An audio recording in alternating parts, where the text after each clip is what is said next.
Hello ladies and gentlemen, welcome to the stream, and also if you're watching on YouTube, thank you so very much. If you choose to support the channel, please do so using the membership YouTube, subscribing on Twitch. I'm trying to make the most out of my content, and any type of support you guys can send my way is very appreciated.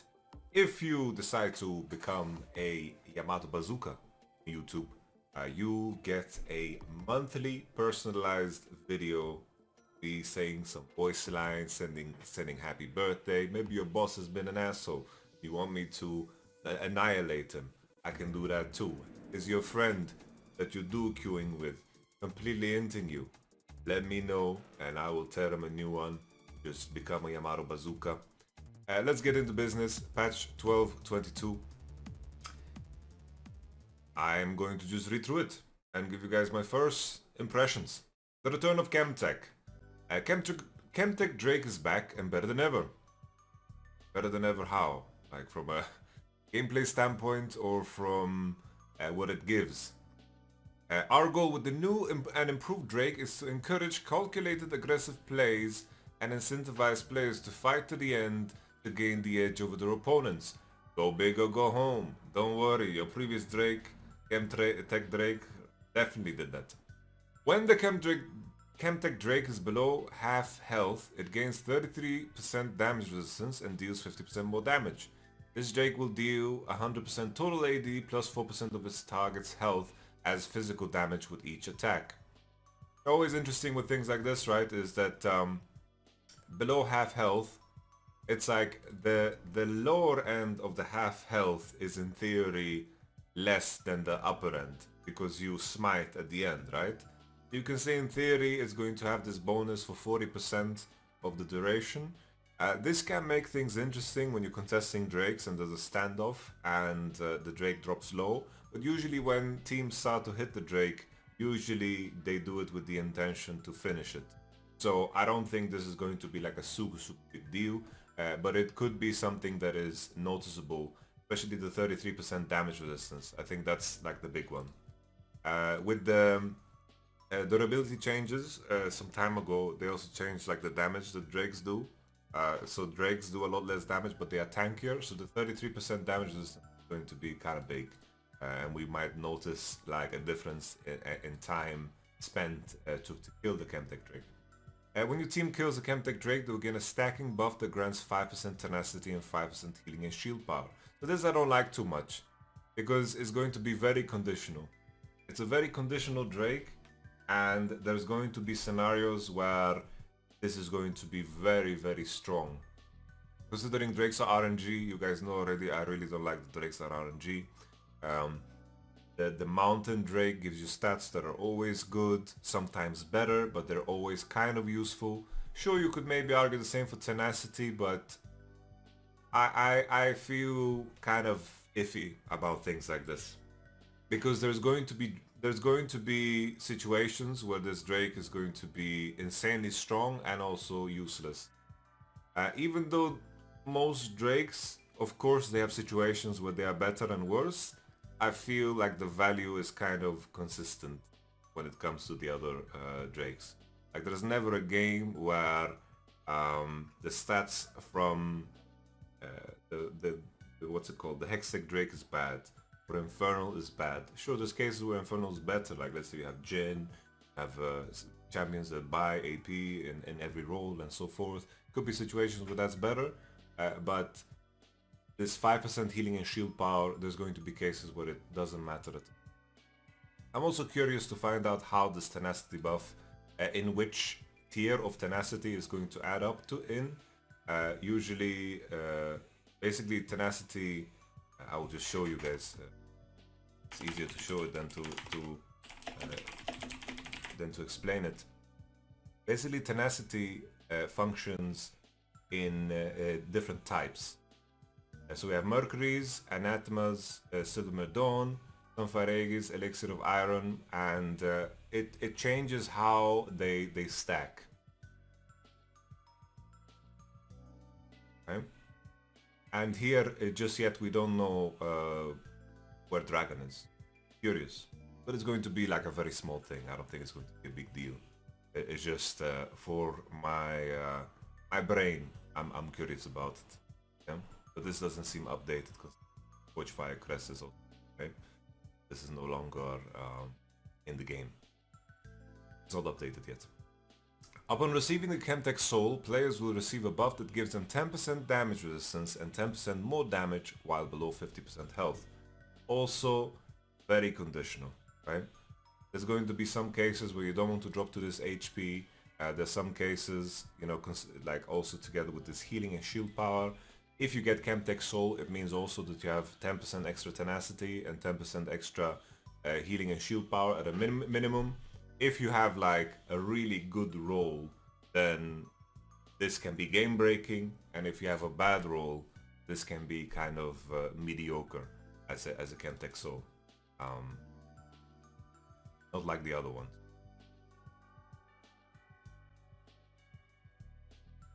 So I'm not a big fan of this one, especially in the context of every other Drake, right? It's like if you think of Hextech Soul or Kernel Soul or Mountain Soul, they are just generally speaking much better.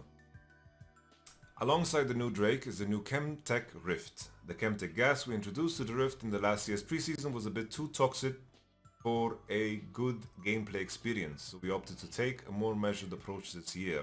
Now, instead of sitting on the surface, the Zonite chemicals have seeped their way into the Rift, mutating the environment and enhancing each of the jungle plants with different effects. Honey fruits will upgrade into stim fruits and provide the usual heal plus a bonus shield, in addition to no longer slowing champions that consume it. The blast cones will now blast units within their range twice as far when they explode. Firelight Bloom. Scryer's Bloom will upgrade into Firelight's Bloom, which will reveal a small area around the plant when broken, in addition to the usual cone in the opposite direction it was broken from. Allies tagged will also gain movement speed towards the direction for a short duration, and enemy wars revealed will be taken to 1 health. Oh, that's very interesting. This is very fun, right? I like this type of change. Because you can get creative with it, you know? Could you create a situation where you take all the plants in the jungle and you just teleport to Nash, pretty much? I'm waiting for the Vanderil videos of people jumping to Nash almost from their base right away, right? But all in all, always you have to look at these Chemtech Drakes. In theory, they are minor buffs. It's a minor buff to champions that heal, right? And if you think of Silas, you think of Aatrox, you think of Olaf, all those champs that thrive in lower health numbers, the champions that can really abuse the rune Last Stand, right? It's like anything you go Last Stand on, you know, anything you play Last Stand on is pretty much in that pool of champions. Last Stand,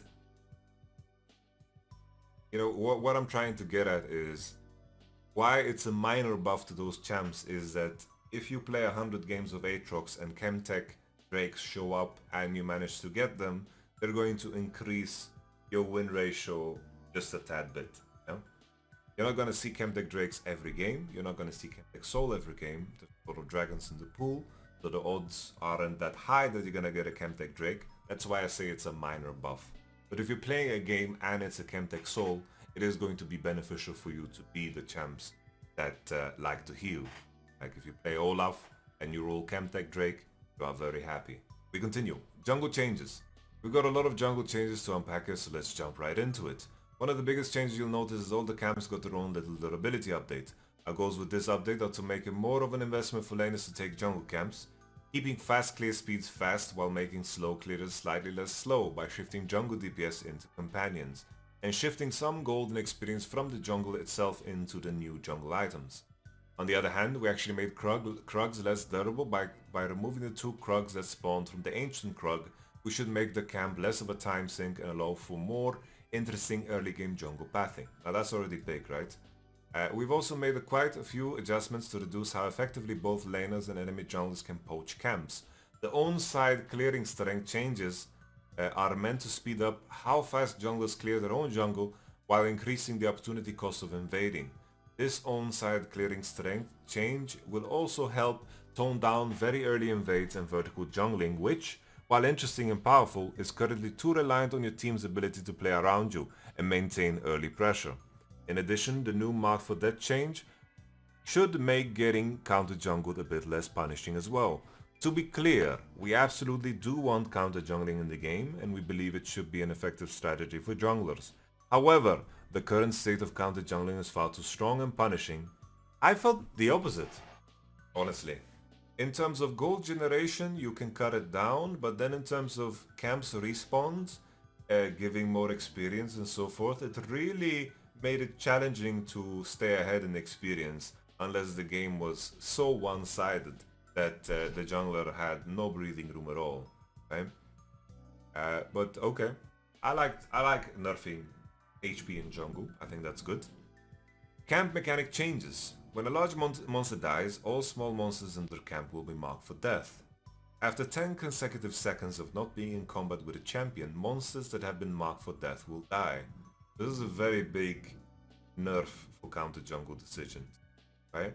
Sometimes you leave raptors open to delay the spawn and to hit their economy. This is definitely, makes counter jungling less of a decision. You're going to want to clear the complete camp in most cases and have other more important things to do. Junglers now deal 20% more damage for non-true damage sources to monsters on their own side of the jungle. This increased damage will not apply when invading and dealing damage to the enemy camps. So very important here, non-true damage sources, right? So if you're in a situation where you're in a smite battle, your smite is not going to do more damage, but considering you have more bursts on your side, it is going to be a lot easier for you to fight against invades. Let's say you are Lee Sin, right? An enemy late invades level 1. You having QQ smite is going to be, with 20% bonus damage, is going to make it a lot easier for you to set it up. Okay? All large monsters will now heal health and restore mana upon takedown if you have a jungle companion. This heal mana restoration, well, I am assuming that they mean that this heals the person who kills them, not that the camps heal, right? Because all large monsters will now heal. It's like you could consider that this is them healing, but yeah, this heal mana restoration will take the form of a projectile that will be fired towards the champion that last hit the monster after 0.3 second delay. I wonder if you can cast a wind wallet. Would be funny. Probably not. Junglers will only gain 75% experience from lane minions before their first pet evolution unless the jungler is behind the average game level. All large monsters gold given to non-junglers has been reduced. Wow. This is pretty big. Large monster experience for non-junglers. Basically, like, this is big because in terms of distributing your economy later on in the game, often you see that solo laners, they take the golems, they take Gromp on side lane. You have your AD carry clearing your raptors and your wolves. And now in terms of XP and gold distribution, so XP was always true, right? Junglers got more XP from jungle camps, but the fact that you get more gold is going to make it a bigger decision, where maybe you have solo laners that have free time leashing the jungle camps for you, you come and collect them. But keep in mind, this is only true for the large monster, okay? So if you're clearing the tiny golems on your golem camp, still they're gonna give you a shit ton of gold. Small raptors, small wolves. So maybe there's some leeway there to, give your jungler the large monster and then maybe you just steal away all the small ones. Blue Sentinel, we have some HP changes. We don't need to read through them all. Gromp will no longer heal the champion that killed it upon dying. Okay. That only applies to junglers.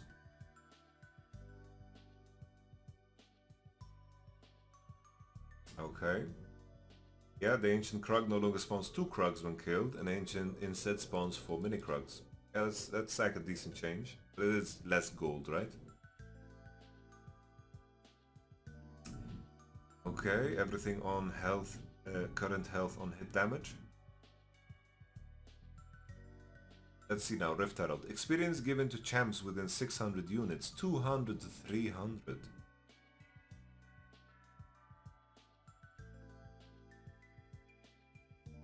That's pretty big.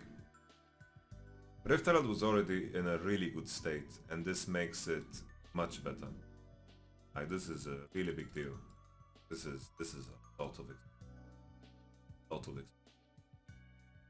Rift Scuttler at 330. You know, so my first initial idea, right, is that from reading these changes, my impression is that jungle is not going to be much of a jungle role anymore. I feel like jungle is going to move in that direction where you're going to be able to counter pick and find champions that beat enemy teams compositionally in the jungle. I feel like jungle is going to be the flex role of the game, because you are going to be able to jungle with most champions, and a lot of the windows you needed to hit before are less relevant. The main question is, right, how easy is it going to be to counter it, like to invade? How impactful is it going to be to still level 3 gank? How fast can you do 3 camps into level 3 gank with some champion? So that is the main question, the main thing that I want to try. I think there's a world where you can play a lot of different champs in the jungle and find those champs that are really going to be difference makers. And then the question is if you're going to be able to set up scenarios where you can clear the jungle fast enough to be ganking at a really early time with some champions that have great AoE. Okay, that's my main question. The main thing I want to try. It's like, how fast can I get level 3 with champ? How fast can I get level 3? Like, let's say I'm playing Javan, right? And I'm doing red, Raptor, Gromp, and I'm invading enemy red. How fast can I do that now with the changes? Do I do it faster? Do I do it slower? And that's going to be the main question for me. Jungle Companions. Companions will deal 20 plus 4% bonus HP, blah blah blah, and will attack at a rate of 1 attack per second. After the drone has stopped attacking, they will attack 2 more times and then stop. Okay. Companions will... Ooh, okay. This is nice. Because they will attack twice and then stop. There is some room here to gain some clear speed. I like this. You can get some clear speed here. Because you can like run away and then it will bark, hit. Keep in mind as well, like I'm assuming that with all of this, like you lose your jungle item, right? You lose your talisman buff, debuff, the burn. Companions will heal their owner for 70% of the above number every time they attack. That's pretty big. Damaging, it's like kiting camps will be so easy now because like your pet is gonna do all the DPS. Damaging a camp from a distance will cause companions to leap attack toward the camp, dealing the same amount of damage. Companions will provide their owners with an increased mana regeneration while in the jungle. Jungle companions will evolve twice. One treat per large monster, one bonus treat every 60 seconds, one bonus treat every 90 seconds. When a large monster is killed with bonus treats available, players will receive 2 treats and 50 bonus gold. Oh. One bonus treat stack will also be removed. As jungle companions evolve, they will receive the following bonuses at each evolution. Might damage increased to 902 damage. Might is now castable on enemy champions, dealing damage and slowing the target. The jungle item will remain in your inventory. Companion will visually evolve. Might's icon will upgrade. Wait, the jungle item will... Oh, okay. That's a blue. Right. The smite damage will be increased to 1200 against monsters and will do 50% of its damage as AoE against nearby monsters. Ooh. Ooh. Purple smite. Thank you very much, medic. Purple smite. I don't know if you guys ever played. If you ever played during Purple Smite times, but it was very satisfying. Players will become empowered and receive buffs depending on their chosen companion. The jungle item will be removed from your inventory. Companion will visually evolve, Smite's icon will be upgraded. Moss Stompers. This seems like a... Reading this is weird. Moss is with S and Stomper. Whatever.